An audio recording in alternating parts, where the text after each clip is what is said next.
all day, I might party all night. Might not see the sun until the sunrise. Women, liquor, food, wake up every morning to weed. Women, liquor, food, wake up every morning to weed. Women, liquor, food, wake up every morning to weed. Women, liquor, food, wake up every morning to. If I mix the coke with the hand, then you know that I'm getting bent. If I light it up, nigga, then you know a nigga getting lit. I ain't tripping on a nigga chick, cause she ain't better than the one I'm with. Getting money, nigga, street smart, cause I hustle till I'm done rich. Women, liquor, food, wake up every morning to weed. Women, liquor, food, wake up every morning to weed. Women, liquor, food, wake up every morning to weed. Women, liquor, food, wake up every morning to. Last night I passed out drunk, woke up in the morning still tipsy, off the coke and that rum. Oh, you know how the mix be. I might sleep in all day, I might party all night. Might not see the sun until the sunrise. Women, liquor, food, wake up every morning to weed. Women, liquor, food, wake up every morning to weed. Women, liquor, food, wake up every morning to weed. Women, liquor, food, wake up every morning to weed. Women, liquor, food, wake up every morning to weed. Women, liquor, food, wake up every morning to weed. Women, liquor, food, wake up every morning to weed. Yeah, man, it's a problem. Wake up every morning to. Go with. Yeah, man. We here. Think New. Ep.4. We got Ishmael the Rebel in the house. Gonna go ahead on and bring you online. Rock and roll again. Rock and roll again. Rock and roll again. Just catch you. Quick, bam. Rock and roll again. And what just happened? I still see you. Yeah, but I mean, you probably won't be able to see the actual live stream. All right, we on live now. Get some claps going. What's happening, man? What's up? Been a minute. You got it, brother. Man, you see it, man. Just working. You know, trying to design my way into a bigger bag. Right. I heard that, man. That's what we out here trying to get. Gotta get the bigger bag. Right. Yeah, man. How's that? Bigger bag. Yeah, man. How the West Coast treating you, man? I know I ain't been there in about a year. You know, I'm starting to get homesick. Yeah. You know, man, it's like I say. I'll tell you what you told me a long time ago. Before I ever moved to the West Coast, before I ever moved to Arizona, I asked you one time, what was living in California like? And you know what you told me? You remember what you told me? What was it? I want to see how You said accurate. it's like quiet electricity. Yep. I wanted to see how accurate I was. Yep. Yeah, it's like quiet electricity. You don't know there's nothing going on till you stick your finger in that socket. Yep. I'm And talking that's about definitely LA. you'll be fooled, man. You be sitting around thinking ain't shit going on, and it goes down all Right. the time. Yeah, definitely. It goes down. And you told me, you said it could happen anywhere. And since I've lived here, let me tell you, I done seen more hood things, I'll say, outside of the hood than I have in the hood. Outside of the hood in Hollywood and Beverly Hills, I done seen it go down in Hollywood and Well, Beverly Hills. I'm talking about murders, carjackings, everything. Yeah, Hollywood is crazy. People think Hollywood is like just movies, but Hollywood is hood, man. Like Nah. It goes down in Hollywood. Yeah, Hollywood's very good. Yeah, man, it goes down. People Hollywood know. is very good. It's That's got what a, we used got to a go to side kick up it. dust. Yeah, we used to go out there kick up dust. Straight up. I saw somebody get killed on Hollywood Boulevard. Yeah. Same night I saw Solange. It was a crazy night. Damn, Solange was out there and they still laid somebody to, man, I'd be too busy trying to look at Solange. Man, The hell they talking about? dude, laid him down, man. For It was crazy. She was looking fine too. I wanted to holler at her, but her girl wasn't trying to let me make no moves. Damn, that's crazy. Let me see. I'm trying to share the broadcast to my Facebook page real quick. Word. Yeah, man. Yeah, Solange is that move, man. I like Solange. If I ever had the chance to Yeah, so do I. holla. I used to was I You used gotta to wasn't take that into shot. Solange, but then after over time as she matured, she got going. Now look, just look, this is the guy who I'm here to meet. Can you hold on? Let me see him. Okay, let me see how this gonna work. All right. Let's see. We're going to try and get him back up in here in a minute.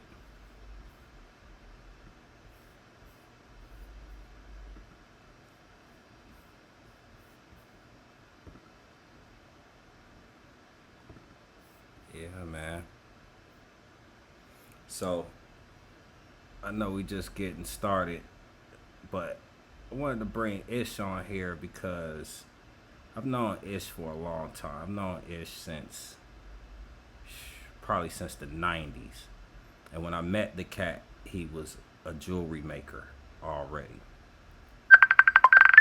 Okay, wait, he's hitting back. Let's see if we can catch him. My bad, man. I told you it was gonna happen. I knew it. It's all good. I'm gonna bring you back in real quick, All right. and we should be all good. All right. Yeah, we back on. Smoke 'em if you got 'em. Smoke 'em if you got 'em. Oh, what's it doing? It's not letting me bring the scene on. Bam, there we go. All right, you live up in here once again. Gunshots for the rebel. Applause and all that. Boat. Yeah, man. I was actually just kind of like while you was off the line, trying to give them a little bit of background on you and you know what I mean, like what I wanted to talk about, stuff like that. You know what I mean? Because I was really saying, like, I think I met you sometime in the 90s, and you was already making jewelry then. Like, before anybody knew what... Yeah, oh yeah. You know what I mean? It was already on it. I remember. I don't know when you started or how you got started, but I know you was already a master craftsman when I met you in the 90s. Yeah, well, the quick, the short story is there are two black men from Michigan named Ben and V. Ben still has a store in Georgia right now called Creators Cove. I want to say it's in Perimeter Mall. It's one of those malls out there. All right, so they had a store back in the day called The Initiators. They wanted to branch out, so they came to Alabama. In 1992, and they came to Alabama, and they I saw them in the mall, and I'm a high school dropout, so I dropped out of high school to go to college early. So all of my friends were still in high school when I was going to college, and I was already bored with college by the time my first year had come up, and my friends had just graduated. Is that technically a high? Is that technically a high school dropout if you went to college? I mean, I dropped out and got a GED. Oh man, I don't know. That's a high school dropout, right? I don't know if that's really a dropout's a dropout drop out. Like he just drop out. That's kind of like I don't know what you call that. That's kind of like an opportunist. I don't know if I call that a Oh, dropout. man, okay. I got so, you, yeah. So yeah, I got my GED, and so I was already done. I was like already bored with school. My friends hadn't even started college yet. I was already bored with college. So I was trying to sell my art. I've always been an artist. I've been drawing since I was about 4 or 5 years old. So Which is probably how we I met. do like large format. That's probably how we met, right? Because I was in Alabama No. because I did the same thing. I got out of school early. and Nah, got my look, GED. but you got to remember, Shannon introduced us. Shannon said, "Ish, you need to meet my cousin Ked." That for real. And That's how we met. because I knew Shannon. Yeah, that do sound about right. I met all of Yeah, y'all they through introduced Shannon. us. Then we were kind of hanging out. Yeah, Because I was going to Auburn. All of y'all was going to Alabama State. Steve, all of them, right? Mm-hmm. Right. Mhm. That's what's up. Scoop was just down But here that's how this we met. weekend. Shannon said, "Man, you need." Oh, for real? Yeah, I didn't even get a chance to link Wow. with him though. Like we were supposed to link up, but you know he was really out here. I think his wife, it was his wife's birthday or something like that. And I was gonna try to catch up with him, but Okay. I ain't get a chance to. Then I heard Sack stay up here. I ain't even hollered at him since I've been here. Oh, wow. Mm-hmm. Yeah. So I saw these guys in the mall, in Montgomery, and I was trying to sell them some artwork, and I brought in these big. I had this pointillism that I did of a rope. It was like a up close, almost a microscopic view of a rope, but it was on a huge piece of paper in pointillism. And I brought that up there with this Jesus I had drawn with a waterfall, like Jesus with a waterfall coming out of his hair and all this stuff. And I took it up there and I was like, "Yo, man, I want to sell these. You all like to buy some paintings? I sell paints. Can I put my stuff in here on consignment?" And they were like, "Nah, we don't really need nobody who does artwork. We got plenty of artwork." They said, "We need somebody to make jewelry. Can you make jewelry?" My words to Baby Wellbeing was, "I can do anything I put my mind to it." Right. And the first piece of jewelry I ever made was I wrapped a piece of snowflake obsidian in square brass 12 gauge wire and sold it for $8. I'll never forget. Wow. That's crazy. And right there in Montgomery Mall. That was 1992. Man, that's crazy. And then Right for, about for it. people who might not know, like to kind of give a what you call it, like some perspective to it. Montgomery Mall is the most hood mall in Montgomery. Like, I want to say, You know, they closed it now. yeah, I know, but I bet it still had carpet in it when it was closed. That mall had carpet.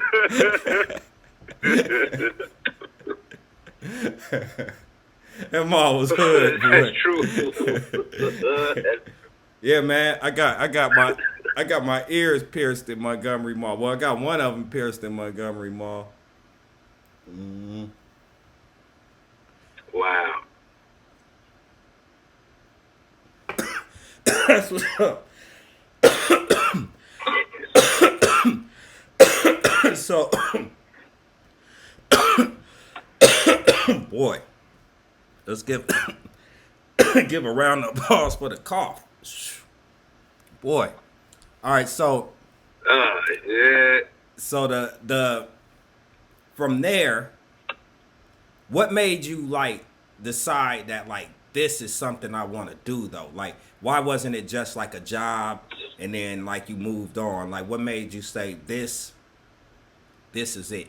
You know what I mean? Like, I want to do this. I want to continue to do it. Because I always wanted to be an artist. When I was 17, I was trying to buy a gallery in Montgomery. Mm-hmm. I say it now, and I'm like, wow, I was doing that at 17. But back then, it wasn't anything for me to do as much as I knew what I wanted to do for a while. I knew that I really didn't want to be. I wanted to be two things growing up. I wanted to be an artist and an airplane pilot. Mm-hmm. And later on, wanting to be an artist turned into wanting to go into architecture. That's why I was at Tuskegee, because I went to Tuskegee and Alabama State at the same time. So I was at Tuskegee for architecture, but really only to enhance my artistic ability, because Alabama State, I wanted to. Okay, so I started off wanting to be a forensic artist. Mm-hmm. So what I wanted to do was I wanted to draw, like scenes of crimes and stuff like that. But Alabama State was going to require me to go to medical school. And I was like, I'm not going to no medical school. That's like 7 or 8 years of my life just to draw. Because you have to learn anatomy. And right. So I was making drawings. Mm-hmm.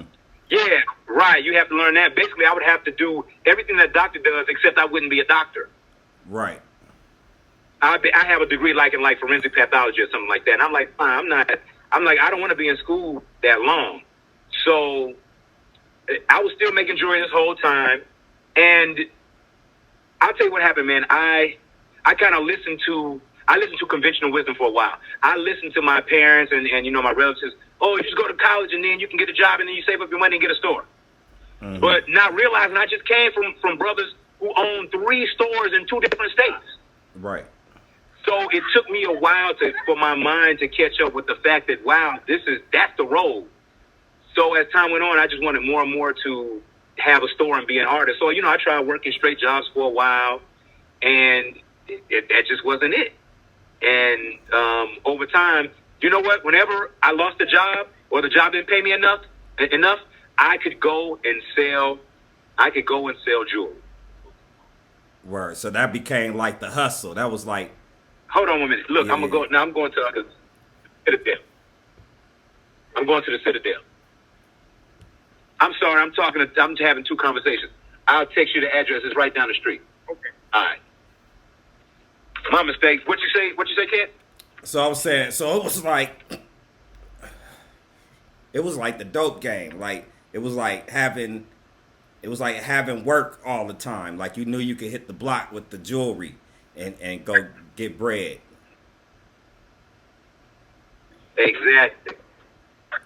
Exactly. Whenever all else fails, if I was hungry.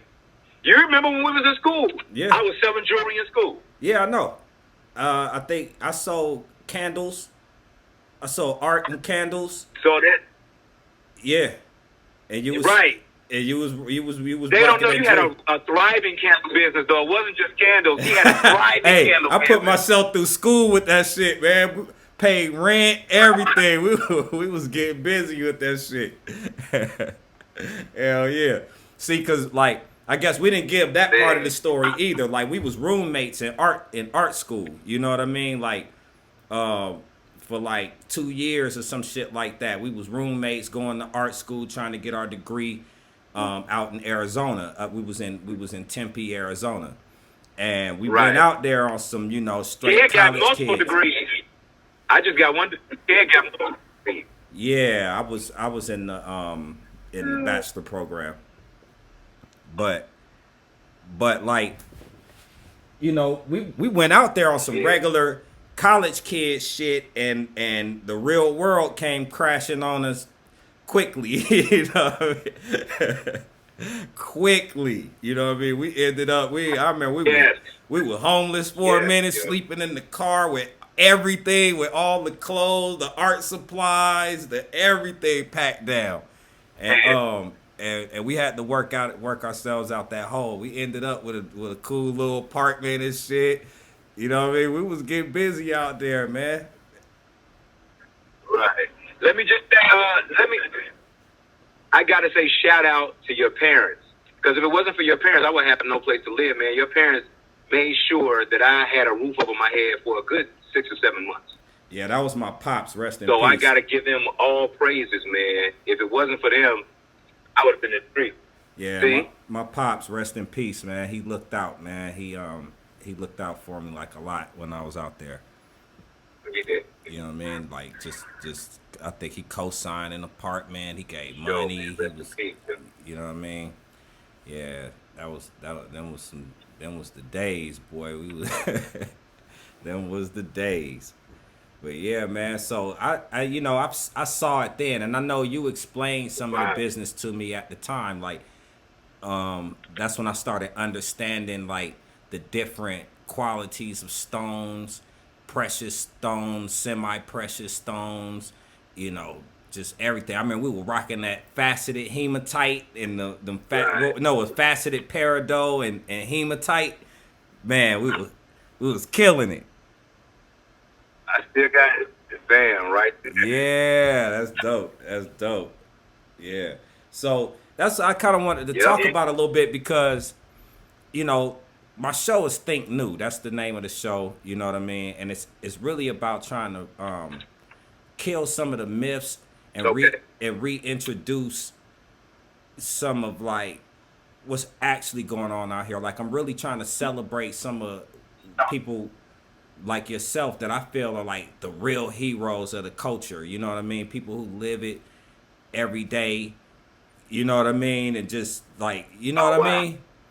So I'm like on some like, when it come to jewelry, like I've seen you lace people rap. I've seen you make stuff better than, you know, what the flyest rapper got on at the time, all that kind of stuff. You know what I mean? And I want to kind of pick your brain a little bit, or just have you kind of explain your like how you see jewelry and what you think is valuable, and how you, I guess, evaluate the jewelry, and what, you know, help people decide things like when something is like throwing away money versus when something is an investment. You know what I mean? Like that kind of stuff. Okay. Well, I'll definitely tell you that any piece I sell you, I always say that you're making an investment, and this is something that you can list as part of your assets. Because a lot of the pieces I make, you know, they have intrinsic value because they're one-of-a-kind pieces. And a lot of times they're made with rare materials that you can't just get your hands on. With that said, I mean, any type of commercial jewelry purchase, you always have to think about it as an investment, even if you got money to throw away, because on that rainy day, that throwaway money started looking real good. So you just want to be aware, educate yourself. You know, understand the difference between 14 karat gold, 18 karat gold, 22 and 24 karat. But what's the difference of the percentage of the gold content in those items? So you say, okay, I want 14 karat versus an 18 karat, and then you realize, okay, the 18 karat might cost more, but I'm actually making a better investment because I get higher gold content. And then, you know, same thing with 22 is versus going 14 or 10, you know, which is really like dental gold and stuff like that. Yeah, because it's really kind of based on what you're using it for, right? Just kind of go on what you feel. Well, I mean, if you're just trying to stunt, I say it like this: if you're trying to stunt, you always want to stunt with the best. So I would still say go top end. You know, if you're going commercial or if you're going custom, always go top end, because remember that the jewelry is an expression of you. Do you want to look like everybody else, or do you want to look like you? Facts. So it's like okay. So, but then that entails like people being able to like know, like how do you really know the difference in diamonds? Because you kind of, I feel like I'm kind of relying on the jeweler himself that I'm purchasing from, which is like he could be running game on me, telling me this diamond is worth XYZ, or it's, you know what I mean? Like how do you like raise your awareness as to what you're buying? Okay.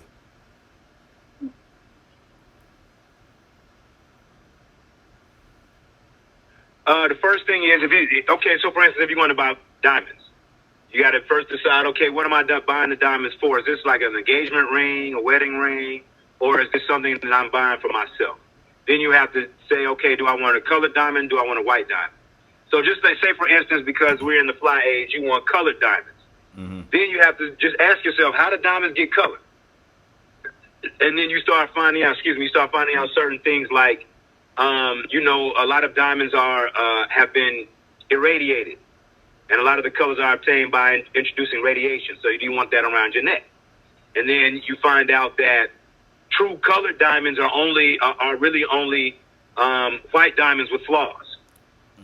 And what you want to do if you're looking at a colored diamond, like for instance, a champagne diamond is only that's like a high-end smoky quartz. So what you're looking for is the consistency of the color. If you get, for instance, a champagne diamond, you want to make sure that it has a consistent color, so when the light shines through it, it looks the same all the way through. If it's got a slight pinkish or grayish hue, you want to make sure that that's kind of consistent all the way through. You want to make sure the diamonds have certificates. Nowadays, they have what's called laser etched diamonds. Mm-hmm. So you can literally purchase a diamond that has a laser engraved serial number that comes with a certification. So you can match that certification. So if you go to get your ring serviced or something, you can go back and take the loop and look in your diamond and make sure the certification is there to make sure that this is the actual diamond that you purchased. Like they don't do the old switcheroo on you. But reading is the most important thing. Just read up on if you're, yeah. Mm-hmm. Mm-hmm. Got you. That's what's up. So. Yeah, but I'll say reading is the most important thing. Okay. So, what about gold? Like, how do you really know if you're getting 18 karat gold or if you're getting 21 karat gold, or you know what I mean? Like, can you do that by looking at it, or is it a method?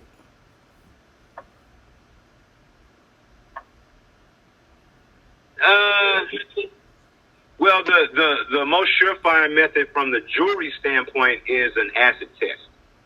There's a simple block that you apply an arsenic solution to, and you scrape the item across it, and depending on how firm you have to scrape, it helps you be able to identify if it's gold, silver, platinum, if it's plated, things like that. But in the real world, if you don't have access to stuff like that, you just have to trust the source where you're buying it. And then, you have to understand the stamping laws also. The stamping laws are what govern what material is stamped, whatever carat. So you have to look at the stamping laws and see, okay, the stamping law changed. I want to say the stamping law changed in maybe like 88 or 94, something like that, to where 14 karat gold wasn't the same percentage of actual gold content versus alloys as it was before that. Mm. So you have to look up little things like that as, stamping laws. But moreover, just trust the source that you're going to. Sometimes that's when it's better to go to commercial sources. Sometimes commercial sources will rob you because of the fact that they're commercial sources and they know that everybody's, listening to their branding. Yeah. So I say you trust the sources you're going to for sure. Because, like, one thing I was always told is that the moment you set a diamond, it loses its value. That's true, or is that's false?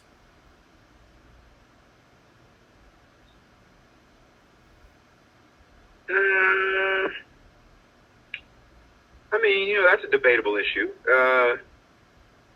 It all depends on the cut, color, and clarity of the diamond, who set it, and where it came from. All those things are factors. For instance, a diamond set by Tiffany's design house is going to increase in value immediately compared to a diamond set by Zales. But then a diamond set by Zales is going to probably be better than a diamond set by Walmart. But just as a caveat, do you know that in the market this has been some time ago. I forget, this was maybe about 2014 or so. Mm-hmm. About 2014, they did a market survey to see who had the most quality diamonds on the market of commercial retailers. And Sam's Club actually was the best provider of commercial diamonds for the price. For real. So again, perspective. But those things, if you just research a little bit about, like, hey, who's the best retailer to buy diamonds from? If you research little things like that, you kind of find out that stuff. Okay.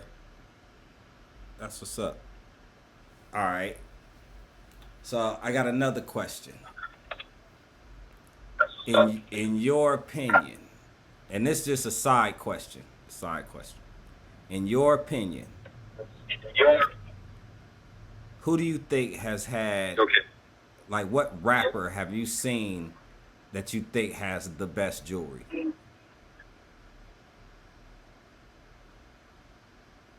Or let's say top three rapper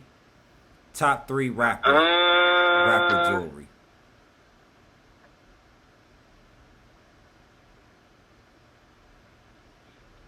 It's funny you asked me that because I honestly don't look at a lot of rappers' jewelry because I know a lot of it comes from downtown LA.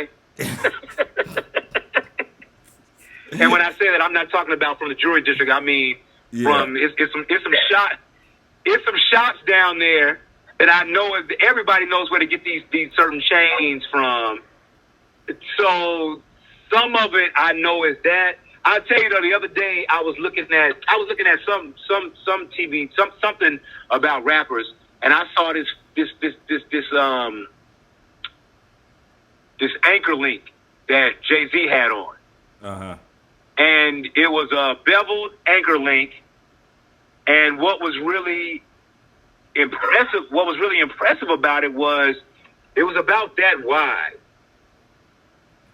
And so now again, you know, rappers are able to use their celebrity. So just looking at the person who it's on, I'm like, yo, that's a piece of jewelry. But I realized, you know, it could have been fake as all get out, but because it's on Jay-Z, we're gonna assume it's real. Anyway, but it was a nice piece, just of a nice piece of, cause you know, I like, you know, I can do small things. I like kind of big things, not necessarily chunky or bulky, but just kind of larger pieces. So when I saw that was something that resonated. I just saw a piece from, who was that? I saw a piece from somebody else recently. They had a figurine made that was really, really, really nice. It was like a character doing something, but it was all iced out. And what was really nice about it was it was colored stones and everything, but the stones had the iridescence that you expect to see when the light hit them. Like a lot of times when you see people who have colored stone pieces, the flash ain't really there. So you know, a lot of times I think that stuff might be rubies or even quartz that's been heat treated.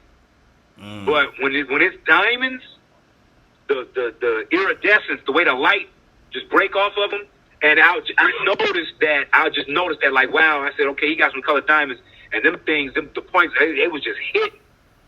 I can't think of the rapper who that is, but okay, let me see if I can think of two more people who I like. Fabulous. I like some of the pieces that Fabulous have.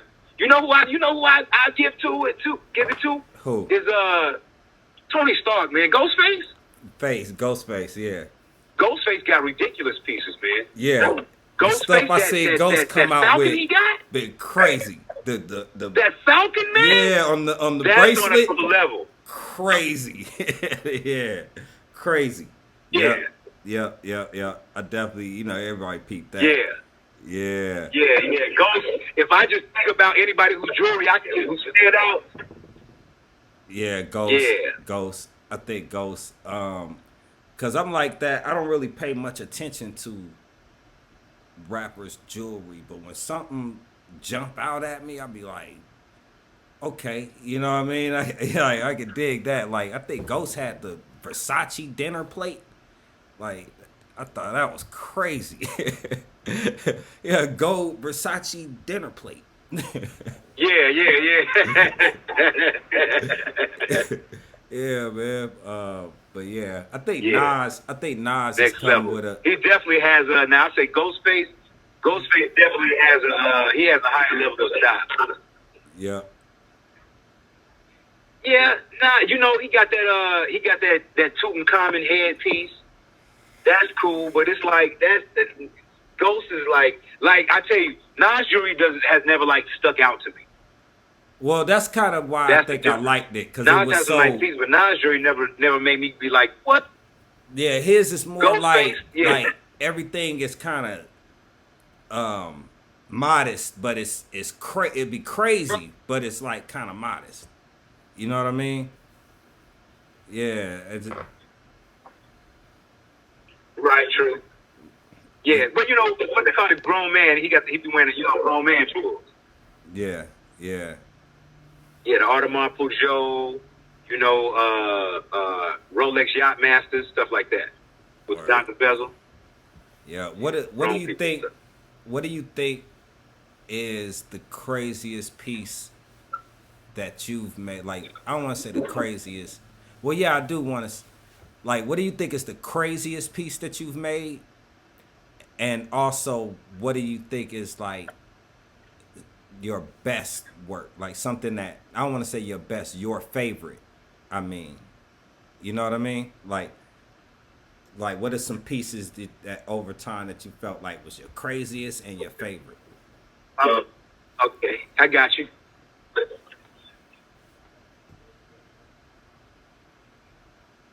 Okay, my craziest piece ever to date was making a tantric sexual device for a woman that was doing some type of, she was some type of a sex therapist, but she wasn't like a traditional clinical sex therapist. She's almost, I don't want to say the hood sex therapist, but she was, yeah, but she was on another level with it. And she told me exactly what she needed it for. She told me exactly what she needed it for. She told me exactly how it needed to be. You know, she was very, very specific with it. And I made it, and she liked it, and she said it worked out for her great. Hey. And then to date, one of my favorite pieces, I made a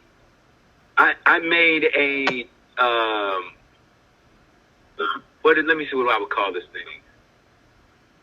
I made like okay, so I'm going to say this, and it's going to sound crazy, but I'll try to explain.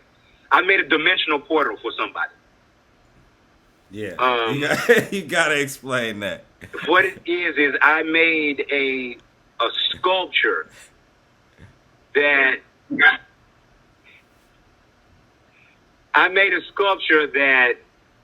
a guy gave me very, very specific drawings for. And it had to have quartz in it, and it had to have the sides that radiated out, and it had to be on a platform. And it was he wanted to use it as like a device to channel energy. So basically, let me see if I can explain. Basically, as I understand in my layman's brain, my simple brain, what was going on. Okay, so there's two pieces of quartz at the top and the bottom. What the two pieces of quartz do, given the right conditions, they're supposed to create a field in the center, and you put things in the center of on this platform where there's between these two pieces of quartz, and it provides some type of charge to those items. Okay. So, that's probably one of my favorite pieces, because it was a challenge, and I made it from scratch, and I made it off of a diagram that he gave me. So for me, it was just really great to like challenge myself, and then at the end, he was really, really happy with it, and I was really, really happy. Now, I didn't stick my hand in and go to a different world or anything, but it was just dope to see a real world representation of something that he had drawn on a piece of paper and said that it had been his idea for a long time. That's hot. A dimensional portal. That's crazy. Yeah, man. Cause I know I've seen you make all kind of stuff. People come with drawings and ideas, whatever, and you sit there and craft it up. You know what I mean?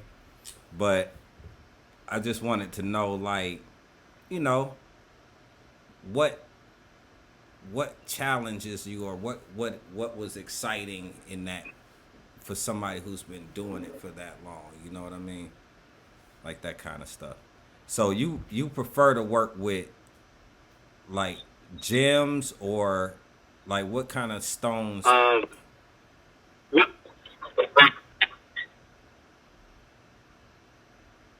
What's that?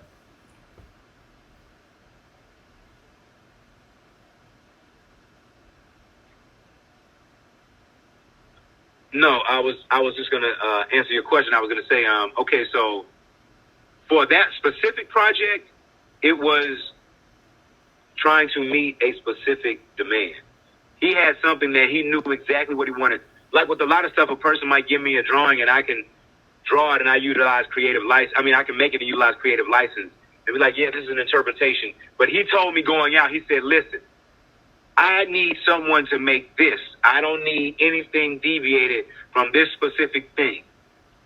So that was a challenge for me to actually see what his imagination was and to really try to make that specific thing. Now, regarding utilizing the stones over the metals, I like to combine the two. Probably my favorite medium is sterling silver, because sterling silver has an intrinsic value to it, and you're still able to make a nice piece with the quote unquote white metal that has a high end feel, but it doesn't run the customer the price of a platinum piece.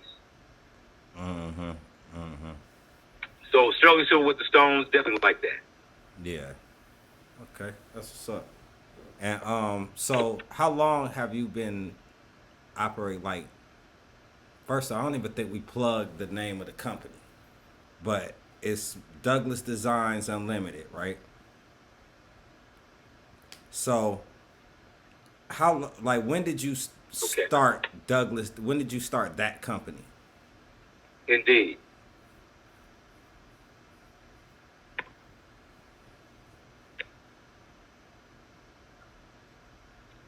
When I was 18 years old, actually, no, I'm lying. When I was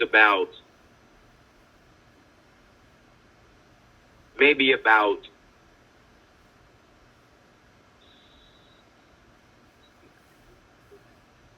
I had the idea for a long time, but I actually probably put it on paper and started putting it on paper in about 97 or 98. And what happened was it became a necessity for me to make more money, because at that time I was dealing with a young lady, and I had a house and all of these things, and I was just trying to expand, my business. So I had the need to make more money and to make myself have a more professional look. So I started kind of putting it on paper. But I can remember, now that I'm thinking about it, I can remember writing out Douglas Designs Unlimited and having 1996 next to it, because that was like the official formulation of the company. But 98 was when I started being like, okay, I'm going to put this thing down. But I had always had like a design company ever since I started making jewelry, because again, I was trying to get a studio when I was 17 to do my art. I just didn't realize that it was going to turn into jewelry. I only gravitated to jewelry because, they asked me if I could do it. And again, don't give me no challenge, because I'm going to show them meet the challenge.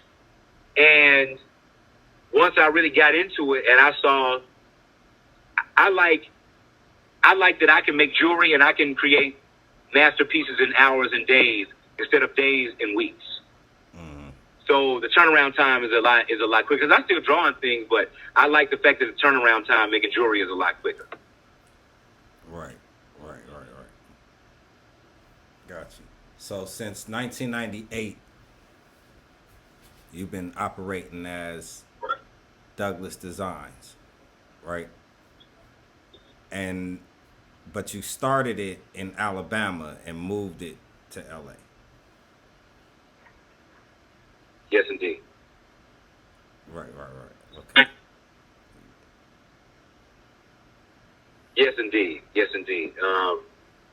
Just the progression from living in Alabama, then moving to Arizona, going to school, and then I actually thought I was going to be an actor.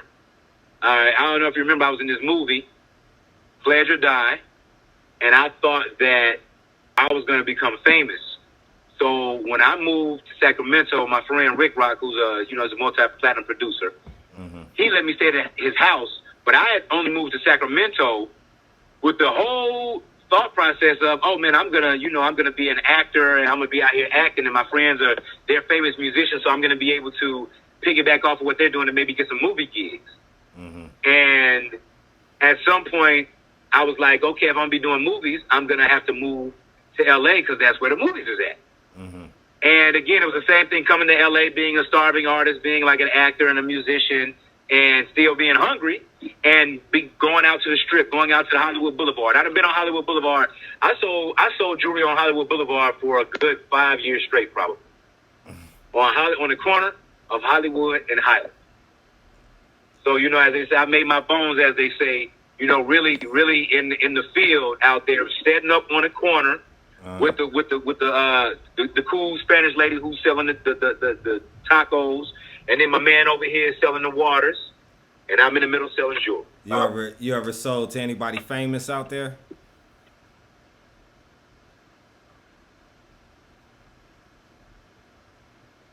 Yeah.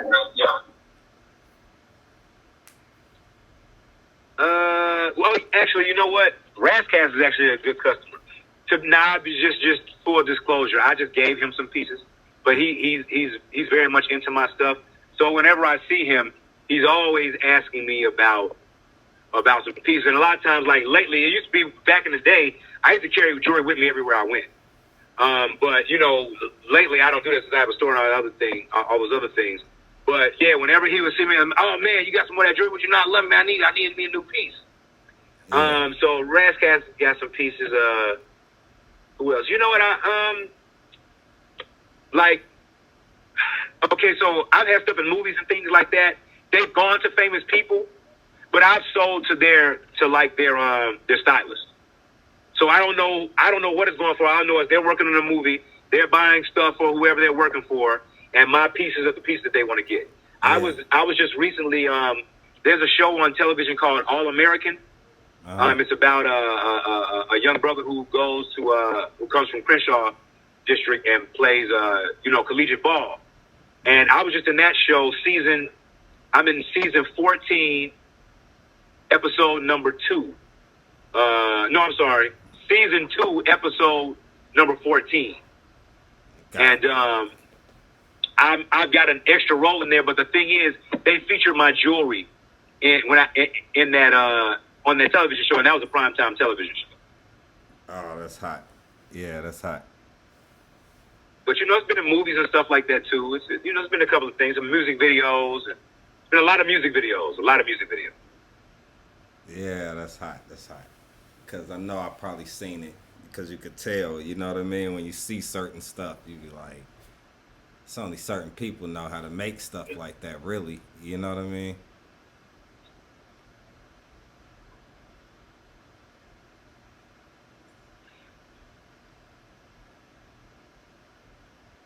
I saw one of the reps in the Senate.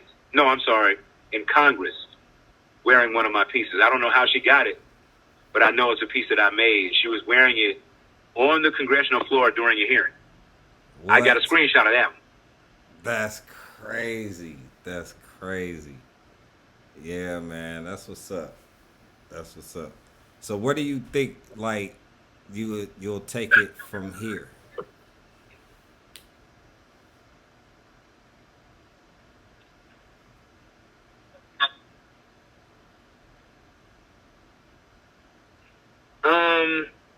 Well, my basic plan, I have a store in downtown Los Angeles, 349 South Los Angeles Street, Suite 8015. I'm in downtown LA. But I want to open up 3 more stores in America. Mm-hmm. And then I want to branch out into Africa and maybe like the Middle East. But if I can open these 3 stores in the next 3 or 4 years, and then open up a store like Nigeria, somewhere like Lagos, and maybe a store in London, and then a store somewhere in the Middle East, like in Dubai. Mm-hmm. That would be it. And then ultimately, I would like to, I let them have that brand, and then take the finances from that brand and go on to larger aspirations. Okay, that's dope. That's dope. And like, so you go and you hand pick all your stones and all your materials, or how does that work?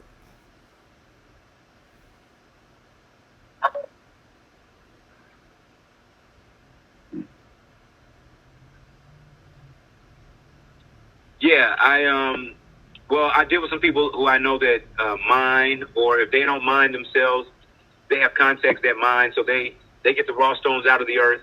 Some of them are processed, tumbled, faceted. Others are raw stones, and then there's a specific retailer I deal with, and then he kind of shows me, the things as soon as they come in, before the public gets a chance to see them, and I have a chance to get kind of run the litter. But ultimately, I want to open up a mine to be able to source a lot of the stones myself, a copper and quartz mine. And where do you have to like? How do you even go about doing that?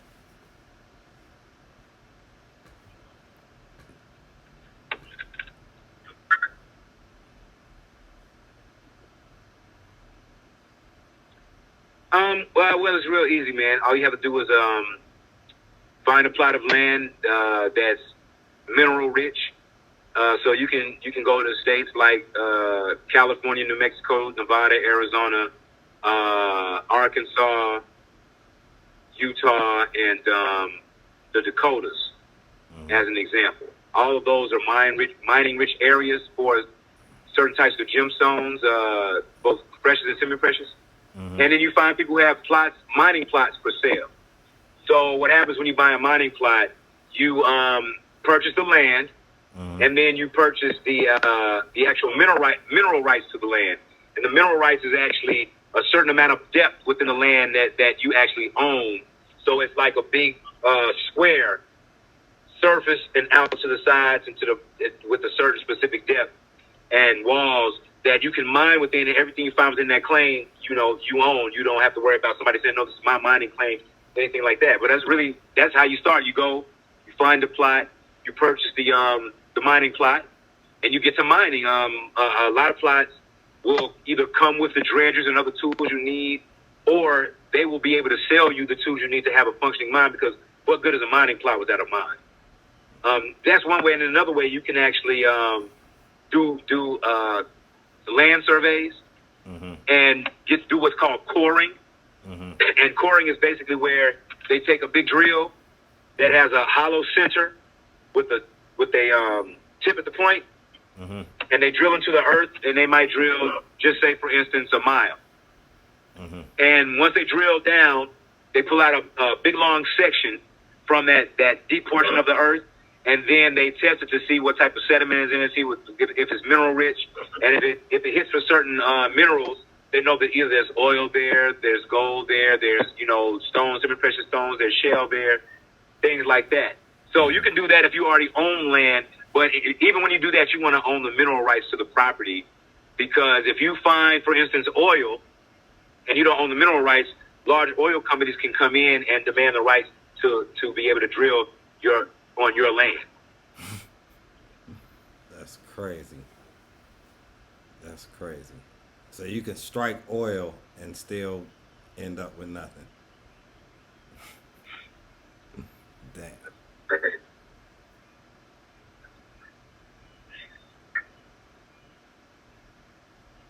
I see. Well, I mean, they'll probably pay you like a nominal fee or something, but for the most part, yeah. Okay. So, and right now, so that's where that's what you looking to do, is get a copper mine so that you can have your own materials.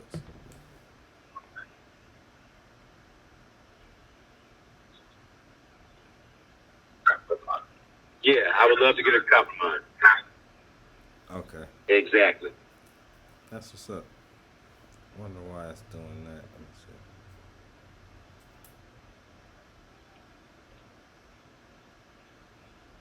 see. I'm trying. It's like a delay over here, so I'm trying to see if I can kill it.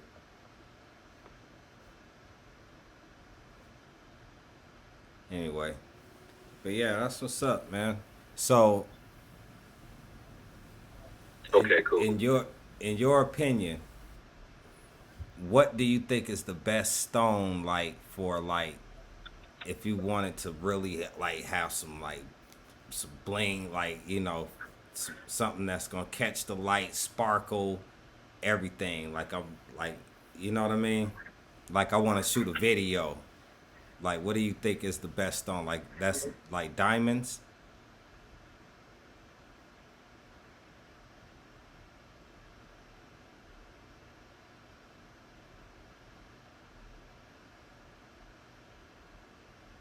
Well, coming out the ground, straight out the ground with points, nah, not diamonds. I tell you though, there's a gemstone called Herkimer diamond. that it comes from one main place, which is a place called Herkimer, New York. But there is also supposed to be some Herkimer diamonds in Wyoming and in Brazil. But they're not necessarily the same. They might have the same mineral content, but they don't come from Herkimer, New York. So, but Herkimer diamonds naturally out of the ground are double terminated with all these crazy facets, and when the light hits them, it's brilliant. It looks like diamonds. Refined, any of your white or clear gemstones, so diamonds, white sapphires, emeralds. If you get an emerald cut right, an emerald with the right cut looks really, really, really good, but it's got to have that right cut on it. For semi-precious stones, you mentioned earlier hematite. Hematite is iridescent, so hematite is going to shine regardless if it's faceted or not. It's going to always catch the light and always pop. Tiger's eye, yellow tiger's eye, blue tiger's eye. If you can find some really, really good blue tiger's eye, when the light hits that blue tiger's eye, it like drinks the light. It looks crazy. For real. Okay. That's what's up.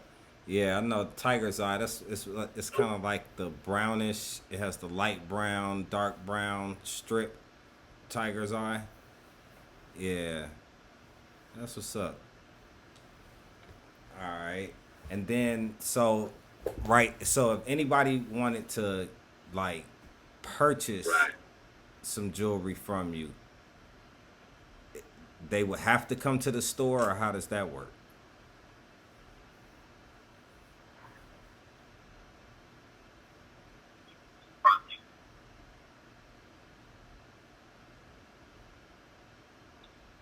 Well, no, they can just hit me on Instagram. It's just @ and then Douglas Designs, and that's DOUGLASS Designs, DESIGNS, just standard spelling, no spaces, no dashes. If they hit me there, they can just send a message to my DM, or just leave a comment on if they like a style of a piece or a specific piece. Or you can always text message me. I have a service called Text to Purchase, and that's at 323-739-4572. You can text, a picture. If you take a screen grab, text a picture to me, say, hey, I like something in this style, kind of what's the pricing. I do Square invoicing, Cash App. What do I do? I do a couple of other payment options, depending, but my primary payment options are Square and Cash App, just because the transactions are much more seamless. But that's the easiest way to catch them. Okay. That's what's up. All right, so what do you think about the have you seen the grills with the different color, like the tiger's eye and stuff like that? What do you think about those?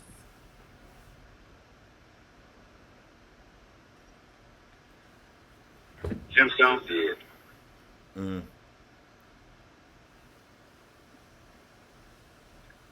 I mean, in concept, they're dope, but I just think about what you're doing to your teeth. If it's not necessary, it's different if you actually need, you have dental work that needs to be done and you choose to use that. That's totally different than getting a grill and consistently wearing a grill with that, because at some point, that's going to do something to your teeth. Because I like the way they look. I was looking at them, I'm like, man, they got stones. Like, it's not just, the regular gold and diamond. You know what I mean? Like, it looked crazy. I wanted to check them out. But I did think about that. I'm like, but how is that for your mouth, though? Having, you know what I mean? I don't know. But that's crazy. But yeah, I just wanted to know what you thought about it as being like you work with a lot of stones, like especially now I see how it's like becoming really popular, like with black women.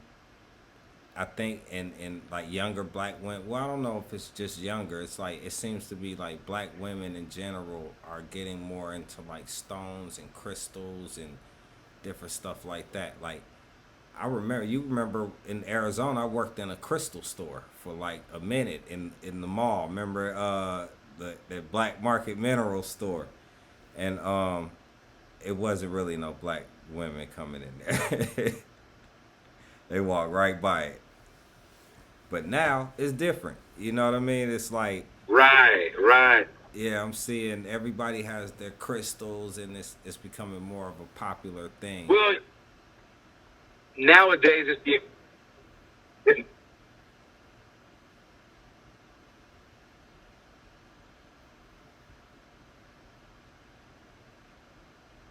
the embracing of the culture. A lot of people, are getting more close to their culture, so they feel that, hey, the stones, because once you do the research and you see, like back in Egypt, they had pieces with lapis lazuli, turquoise, jaspers, onyx, all of that, and incorporate the gold and everything. And, our queens are like, yeah, I'm getting back to my roots. So as a natural progression, getting back to the roots, they want to get back to the way our ancestors did it. So, our ancestors wasn't necessarily rocking diamonds, but they were definitely rocking stones, both precious and semi-precious stones, emeralds, things like that. Right. And gold.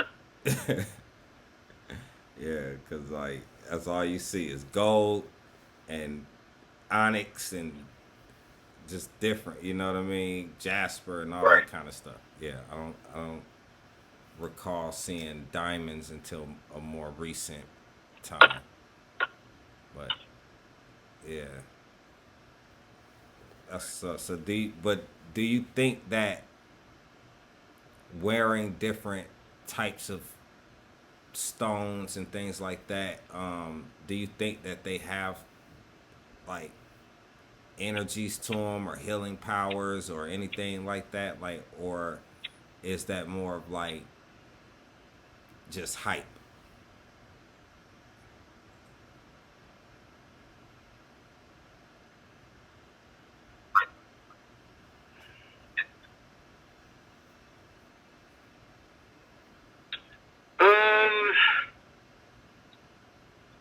All right, so I look at it like this.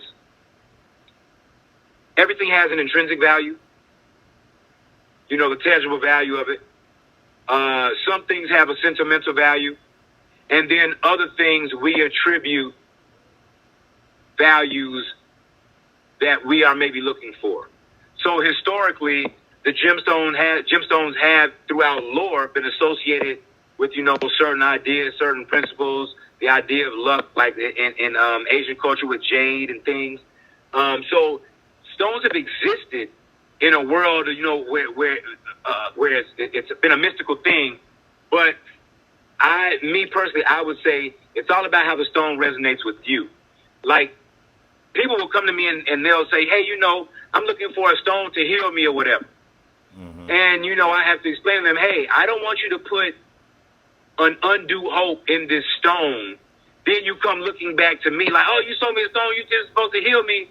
It's like, first and foremost, you need to be aware of your body, aware of your mind, aware of where you are. And then any things that you use intrinsically to enhance who you are, hey, not a problem. But if it resonates with you, I say go with it. Like, some people like the stones because of what they heard about they're supposed to be good for. Other people like the stones because of the colors. Other people like the stones strictly because of the meanings that they've attributed to them. But what I found most of the time is people will say, well, what stone do I need? I'll say, tell me what color you like. They'll say, oh, I like this orange one. Then I'll say, okay, let's read what this orange one means. Mm-hmm. I'll read them the meaning of the orange one. 9 times out of 10, whatever stone they pick, and then I read the meaning for it, they say, yep, that's exactly what I needed. I'll take it.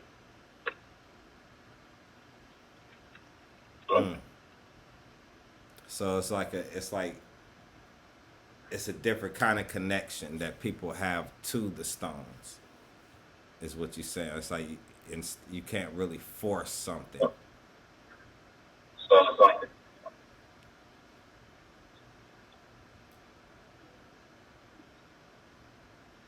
Right. Exactly. If it resonates with you, it resonates with you. Now, why you think it resonates with you, that's not for me to tell you how to feel or think. All I know is you come and you say, oh, I like this. Oh, that resonates with you. Okay. There you go. Okay. Let me see if if I listen. Say something else. If it's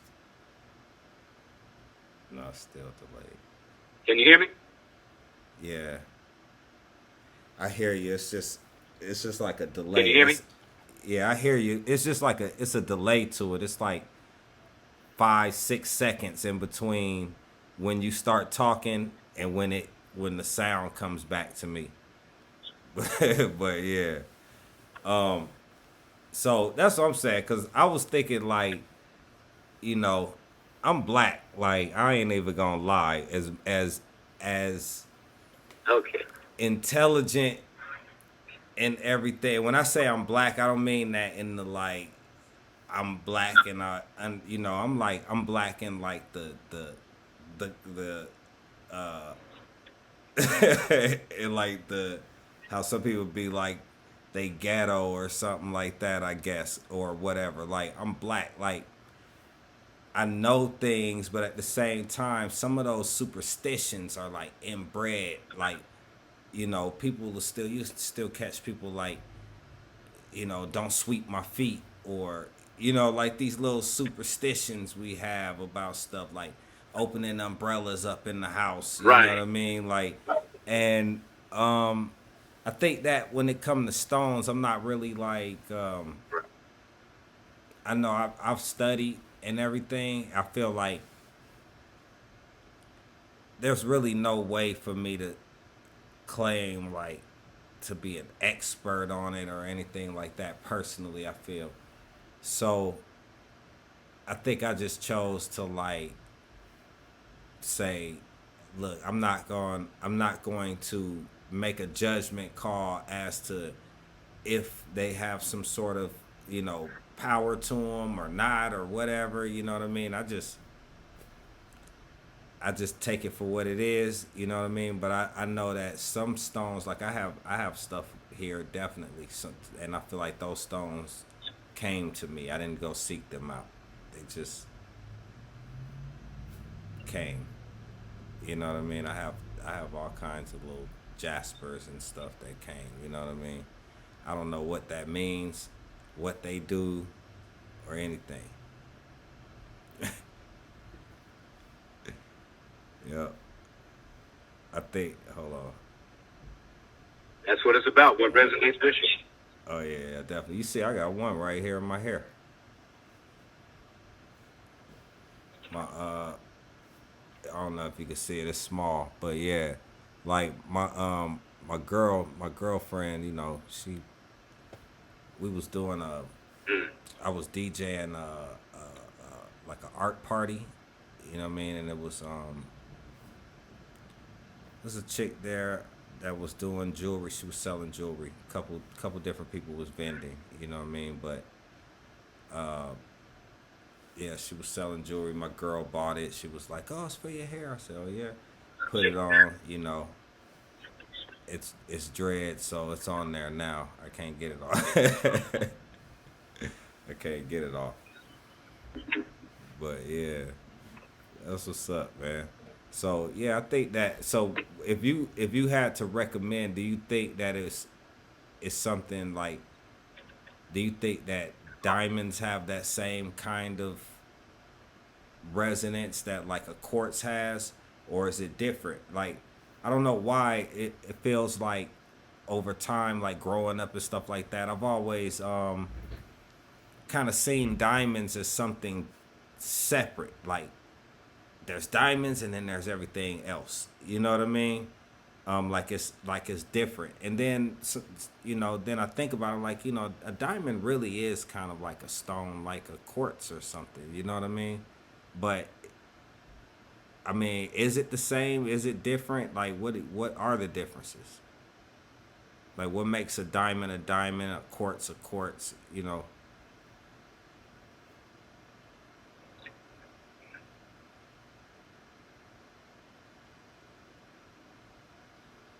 So the difference is something called method of hardness, which is abbreviated MOHS. So the method of hardness in a diamond is 10, which is the strongest. The method of hardness in a quartz crystal, I believe, is about a 7.5. So that means that a diamond, is indestructible, large quotations, versus a quartz, which can be broken much easily. And in certain applications, both in life and in the industrial world, you need things that aren't going to necessarily break, especially if you're using them in smaller levels. So that's the biggest difference. The method of hardness on the two are different. Okay, got it. So, all right, that's what's up. I always wondered, like, I'm like, but they say diamonds cut glass and all that kind of stuff. You can tell it's a real diamond if it cut glass. Okay. Yeah. So that's what's up. So,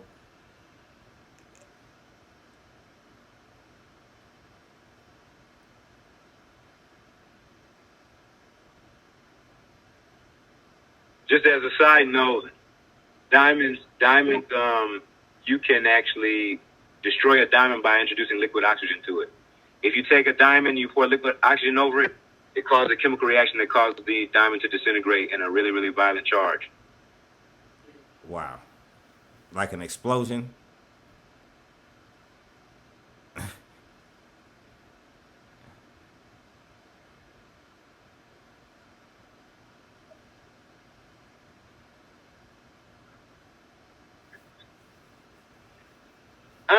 Not necessarily an explosion, but it's definitely very energetic.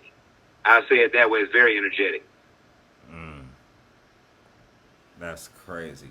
I don't think anybody would want to destroy their diamond like that, but you know what I mean? That's crazy. If you ever want to fuck somebody's jewelry up, keep some liquid oxygen. Matter of fact, we might need to cut that part out. There might be some girls around there trying to get it. They mad at they baby daddies or something, man. Come over with some liquid oxygen. But nah, that's what's up, man. So, all right. So, like, as far as you, like in your opinion, right? Because I'm on some. I ask everybody the same question. You know what I mean? Basically, when they come on Think New, is top 10 lyricists of all time. Okay. Top 5 producers.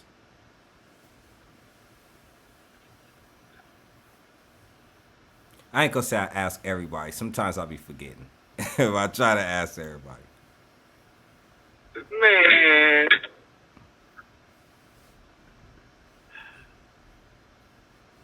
Do I have to do the lyricist one, man? Come on, man. Is this a top? All right, a top 5. Top Come on, five. man. Do I have to do the lyricist one? No, because there's a lot of good lyricists out there, man. Top I know 5 that's what producers makes it is easy. I mean, all right. What if you? All right. I saw on Drink Champs earlier they did top 5.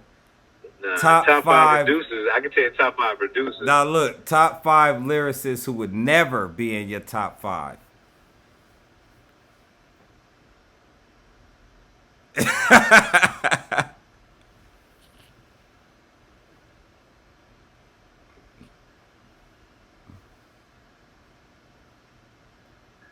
I don't want to do that one either. Damn, that one way. Everybody can have a bad day. Somebody might have a bad album. That one way more fun. But I can give my top 5 producers, though. All right, top 5 producers.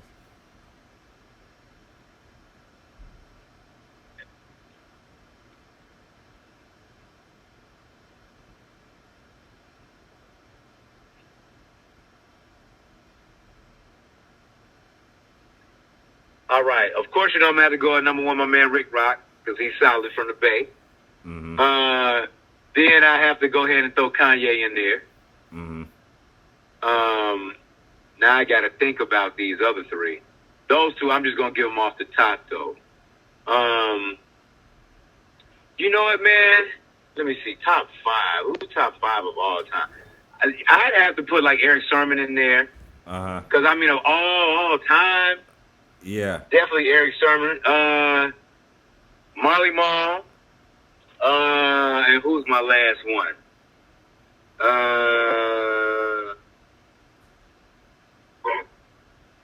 Top 5 producers.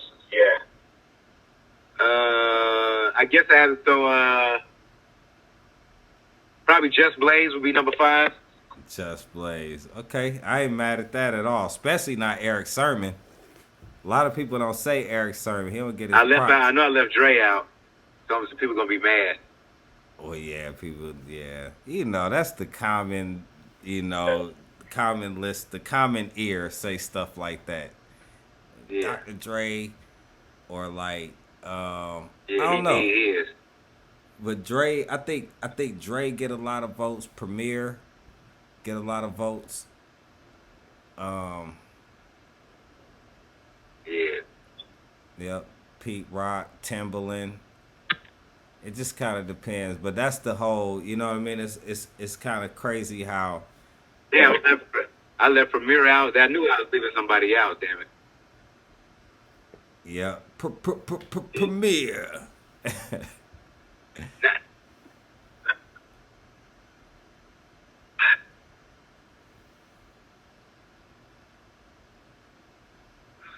Honorable mention though would be. Honorable mention would be Pete Rock for sure. Mm-hmm. Definitely Premier. And of course Jay Dilla. Shit. Dilla, yeah. Can't never forget Dilla. Dilla. Oh, but Q-Tip is in my top 5. Q-Tip is nice on the beats. Yeah, man. Cause I thought the lyricist part would have been easy for you, top lyricist. I remember when we was in Arizona, we played Definitely. we played The Rock, we played Dynasty, we played Beans, what else? It was Clue, everything that was Clue, we played Clue. What else was we banging back then? Right, Jay-Z shit. Yeah, a lot of Jay. That's it. That's it.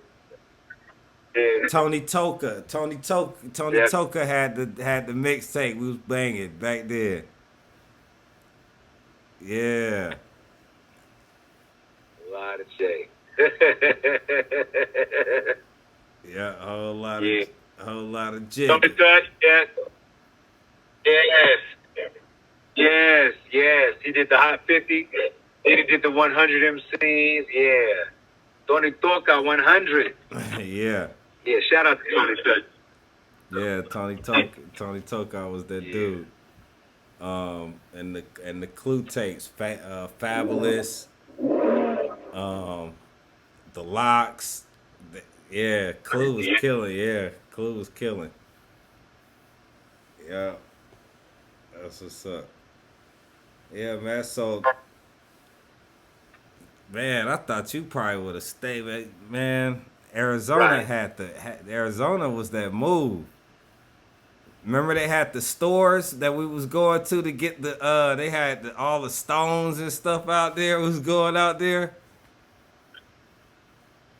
Yeah, man, Arizona people don't be understanding.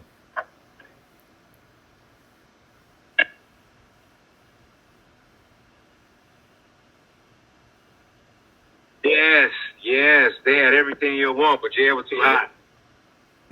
He said, Way too hot though. Way too hot. yeah, man, it was. I remember it was hitting like 118, 121.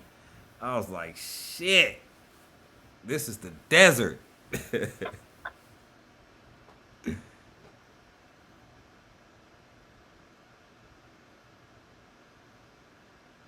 Yeah, man, it's crazy. Whew. That's crazy. But yeah, Man.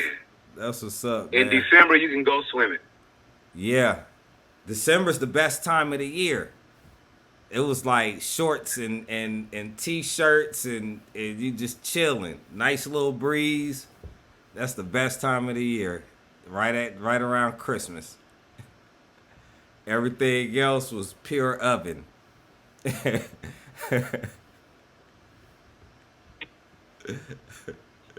And pure oven and dust storms. But I appreciate Tempe, man. That even though that school was full of shit and the motherfuckers could motherfucking snack on the back of my shoe. You know what I Believe mean?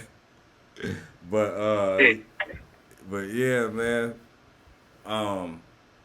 I appreciated it though. I learned a lot out there. You know what I mean? Just as far as art, selling art, how to move around. Yeah. Had to.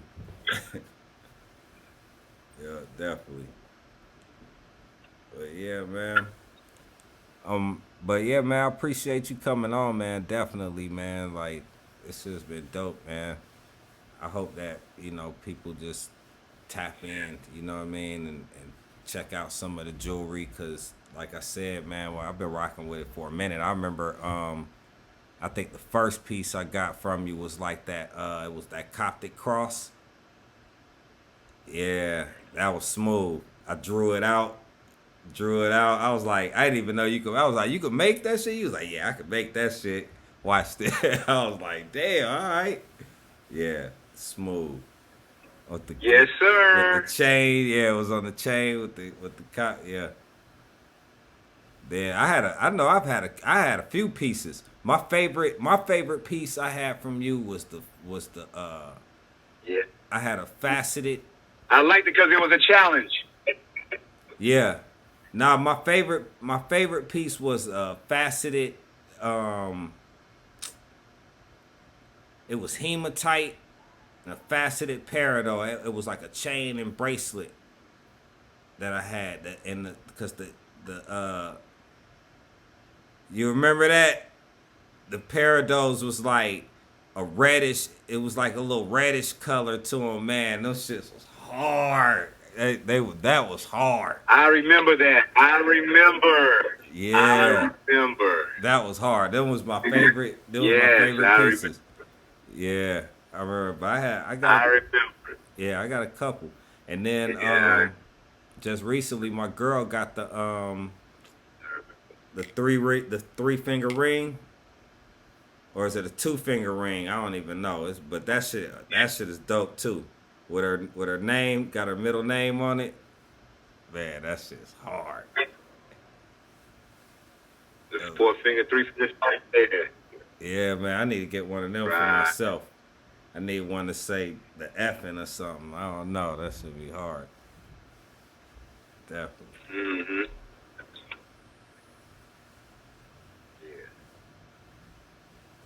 Yeah, that's what's up. Damn, this shit is lagging. You know we can work it out, man. I got you. Don't even worry. Or, The effing word. yeah, definitely, man, definitely. So yeah, man, Yeah. I definitely appreciate you coming on here, man. I'm gonna be rocking with you. I'm gonna get at you. I'm gonna give me some new stuff. I just was talking to my homeboys. Yeah, it might be my connection where I'm at. I'm up here. I'm in Burbank right now. Oh yeah, you still out there? We didn't even get into that, the whole acting thing. Cause I know I remember that too. I remember you was doing a couple different things. Matter of fact, remember we was in the newspaper for the movie we was doing in Montgomery.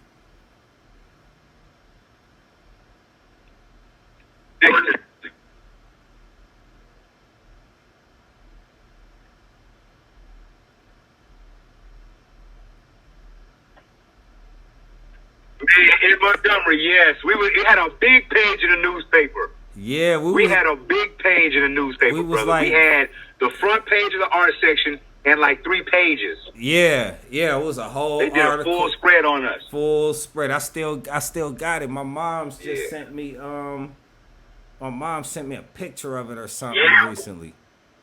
Yeah, I was like I was like, damn, you still got that? She was like, yeah, I still got that. I was like, that's what's up. But yeah, I remember that it was like a movie we was doing, a hip hop documentary. Yeah, Wow. that was crazy. People used to stop me in the store and stuff like, hey, you was in the newspaper, huh? Wow. I was like, yeah, that was me. That was me. Yeah, Hip hop is universal. yeah. Hip hop is universal, definitely. That's hard. That's hard. Yeah, man. Yeah. What Wow. Wow. yeah, what else you done since then? Like you done some more film, television or something like that?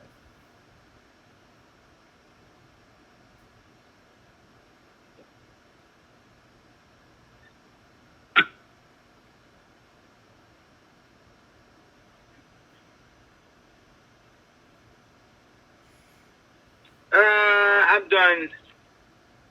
I've done probably about 2 or 3 more movies. Done some TV shows. The longest thing I have on television and on commercial TV is this show called America's Court. I play a guy named Steve Sperling. They call me Sterling Sperling, and it looks like a real judge show, but it's actually all fake. The whole thing was staged. But I did that, and that is in syndication now. So that episode of me plays on TV all the time. I have people come to me all the time and say, "Oh man, I know you. I see you on TV. Oh, you know you're in the court show or whatever." So, but I mean, I've been in some movies. Matter of fact, I saw that. I've been in a few things, man. I'm just really trying to do the work. I don't really trip too much on what it is so much as, is it either going to give me a paycheck or give me some exposure or give me both? Right. Yeah, that's crazy. I do remember seeing the court thing because I was like, wait, what's going on? No, matter of fact, let me see. How did I know I seen it. It was over like it's like a cell phone beef or something like that. The episode.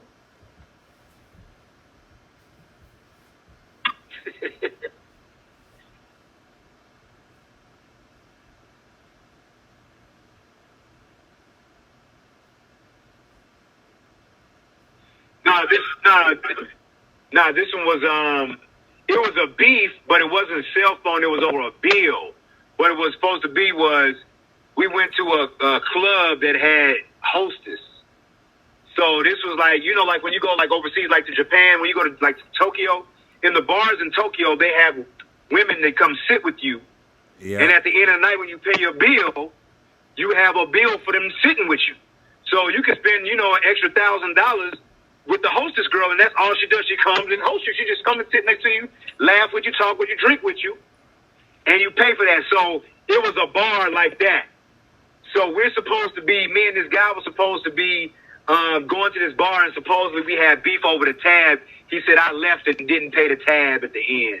Just as a side note, on that show, I really believe they were pushing an agenda. I think that they were pushing at that time, they were really trying to demonize black men in the media. And I ended up losing the case, even though I had merits to the case and everything. So I felt like it was an attempt to just take a certain type of black man and make him look like a criminal. Even though this was a fake court show, they were painting me like I was a scammer or something. Yeah. So that was just something I noticed that I thought about after I shot the show and after I actually started paying attention to other things that I used to see on TV at that time. Yeah, I've been noticing that lately, listening to different actors, a lot of the dark-skinned actors, they say that they mostly just want to use them to portray an image of someone that people are scared of or some sort of criminal or something like that. They never play, they never get offered the other roles. And I think definitely, like, it's something I definitely have noticed on TV since I can remember.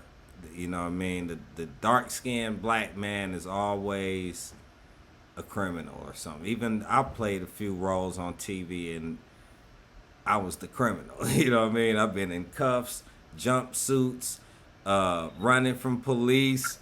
You know what I mean? Like, it's always something. I'm part of the gang. Like, oh, okay, great, yeah. But that's their thing with like dark skinned black men. Like, they want us to be that, and then they'll have the light skinned black men do it too, but they tend to make them like the gang leaders or something like that. You know what I mean? Like, give them a higher position in the organization. Like, he's the brains to the operation, all this kind of stuff. Yeah. Yep. I definitely noticed that. Right. Yeah. It's crazy. Right. Right. Mm-hmm.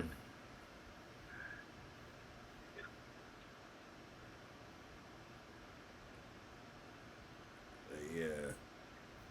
Yeah, I can't tell. I can't hardly tell if it's lagging or not. I think it's. Well, that's crazy. But yeah, man, it's taking a minute now. It's getting even longer between things. I'm gonna have to go and fix it before I upload the video. Go move the sound up. Can you see me moving? If I can, I'm gonna try to move the sound up. Yeah. But yeah, man, I definitely appreciate it. I gotta personally run at it's almost 9. I gotta go pick. Okay. I gotta go pick my son's prescription up. I told myself too. I was like 9 o'clock, buddy. You gotta go you gotta go to the pharmacy. But yeah, man, I definitely appreciate you coming on here. Definitely, we're gonna bust it up again. I the episode before this, I had I don't know if you know Cavario H. It's like an author and different stuff like that. Comes from Harlem. Thanks for having me. Yeah, he's like a Harlem street legend. But I want to have you come back on one with him on like a later date, like another show, and we just chop it up from that perspective too. You know what I mean? Like, just kind of more of a discussion about things that's going on. He's like involved in prison reform and stuff like that. So definitely, man. Yeah, definitely appreciate you coming on here. Salute. You know what I mean? We're gonna be in touch. I'm gonna get me a couple more. I'm gonna get my effing ring. You know what I mean? We gonna rock out, man. Yeah, for sure. But yeah, man, be easy. One time. Yeah, think new.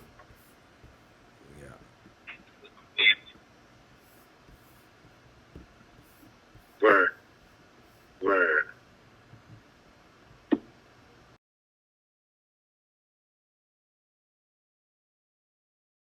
We want to snort all the drugs. Oh, we're gonna do more rides.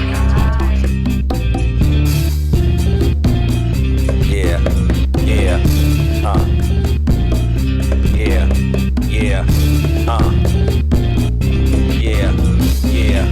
anyway, I'ma do it anyway, I'ma do it anyway.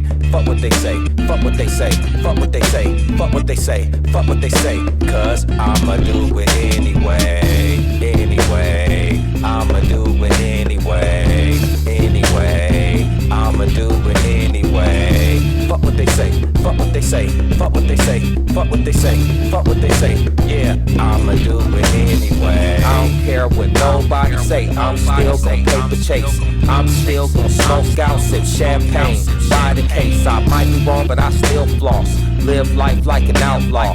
Bounce awkward like a southpaw. Lil nigga still pop off. I get high, I get drunk, then pass out and get up. Get chicks in a penthouse like pin-ups, and all us bent up.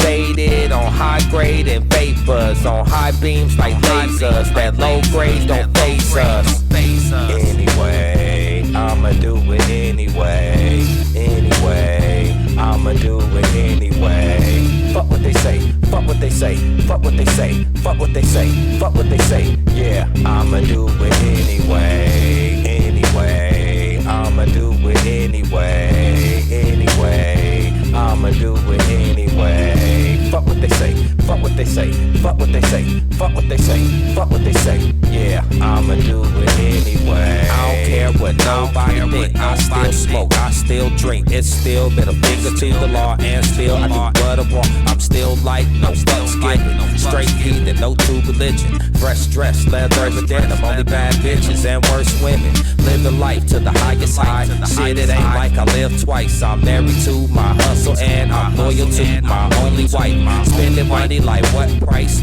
Weed and sex, my only vice. They say I shouldn't live the life of hoodlums, but I'ma take my own advice. Like anyway, I'ma do it anyway.